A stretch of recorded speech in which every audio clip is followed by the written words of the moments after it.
So welcome back to the channel.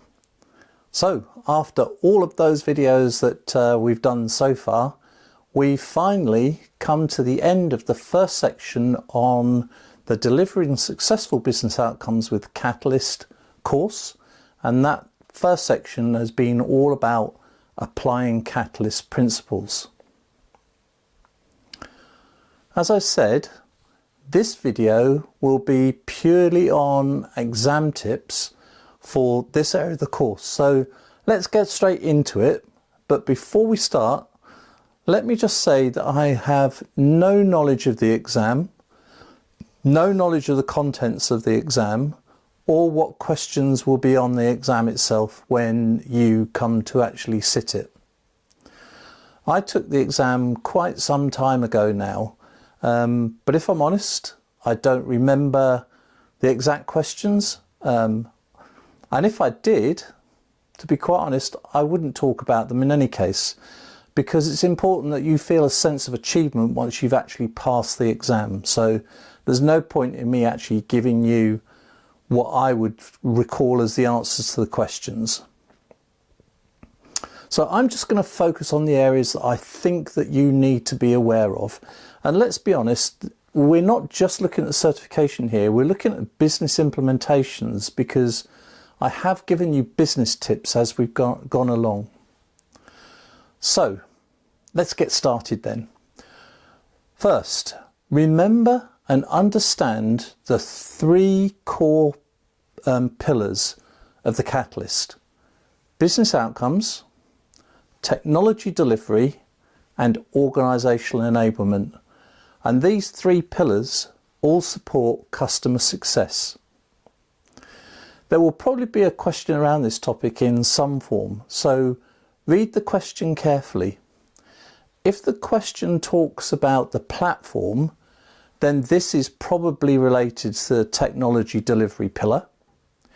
If the question mentions staffing, operations, or mission statements, then that probably refers to organisational enablement. And anything mentioning the desired outcomes or engagement success in some form is probably from the business outcomes pillar. The clue will be in the question, and the answer may contain something that is definitely not a pillar. So you can discount that one immediately, and that is probably the case for a lot of the questions. There would be one that you can discount quite easily if you know the subject matter. Now, it's worth mentioning at this time that the answers, because this is a multiple choice type exam, the one of the answers that are presented, as I've just said, you can immediately discount if you understand the subject that we're talking about. Now, it's always worth remembering that a Catalyst engagement is an ongoing effort, either internally, which I think is probably unlikely, or with a delivery partner, because you need someone to give you advice on what you're actually doing. It will normally not have a defined ending, and a number of projects may be in flight at the same time, each with their own defined outcomes, but always, and this is incredibly important, they always must seem to be contributing to the overall outcome. And that's especially with the sort of long-term vision and short-term vision, which we'll come on to later on. Anything that talks about gathering requirements, designing, and then implementing is wrong, as the Catalyst does not work in that way. Okay, so I've spoken about the three pillars of the Catalyst, and now I need to talk about the seven principles of the Catalyst. And you should know these by now if you've watched my previous videos. If you haven't, subscribe and you'll get notified when they're released. Little plug there for the channel. And I'll put a link somewhere up here to point you to the relevant videos. But here, let's just recap on the seven principles. So first, everything is outcome based. We are looking for an outcome. 2, balance short and long-term views. Number 3, platform as the basis for solutions. So you're continually evolving your platform. Number 4, decentralization. Remember, this ties in with a centre for enablement as opposed to a centre for excellence. Number 5, products in addition to projects. So have a product mindset. Number 6, focus on composability. Incredibly important. Reuse is driven via composability. And 7 is generally quite obvious. It's don't reinvent the wheel. So these are important, but in this area of the exam, it's also important that you understand these principles. As you would expect for other parts of the exam, we'll be constantly referring to these principles in future videos and future exam tips. They are principles after all. As already said, there will usually be a question where the answer will be one of the principles. So lay these down as the foundation of your knowledge. If you do this, you'll immediately be able to spot any answer that is not a principle. If you can do that, that then reduces the options that you will drive you to the correct answer for the question that you're answering. Now, the next point that you should be aware of are the 4 phases of the catalyst. Plan for success, establish the foundation, build to scale, and measure the impact. The plan for success and establish the foundation phases together constitute the launch phase. Very important to remember that. The launch phase is plan for success and establish the foundation phases joined together. In addition, you should remember that these phases are broken down into activities and steps. So remember, phases, activities and steps. These phases are the basic columns for each of the playbooks, and we'll come on to them in a minute. And they're also an important part of the Catalyst integrated blueprint. Now, you should make yourself familiar with the Catalyst integrated blueprint, as you may get a question on its purpose, its longevity and its use. Remember in particular that there are 3 steps represented in the integrated blueprint: launch, scale and optimize, plan for success and establish the foundation make up the launch phase. Scale drives the business forward, and optimize looks at measuring and improving the delivery. The longevity of the use of the blueprint is up to you and how you want to conduct the engagement. It can last 180 days, or it can last even longer if required, and if it's serving a purpose. They talk in the course about 180 days, but like I say, it's up to you. We now need to talk about the Catalyst playbooks. Okay, so first there are 6 playbooks. The playbooks are describe the activities and steps that are required to deliver successful outcomes in each area. And you need to remember each of the playbooks and what they're for. We will be coming on to the playbooks in more detail in the next section of the course. But rather than go into detail here, I'll link the appropriate video that you can view to get the details of the playbooks. We've looked at them at a high level, but we need to look at them in a bit more detail in the coming videos. Now, in support of the 6 playbooks, there are 3 delivery approaches.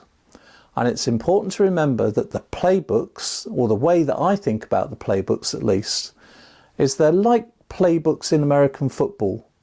You have a list of playbooks, and within the playbooks you have plays that you can pick from depending on what you're actually doing.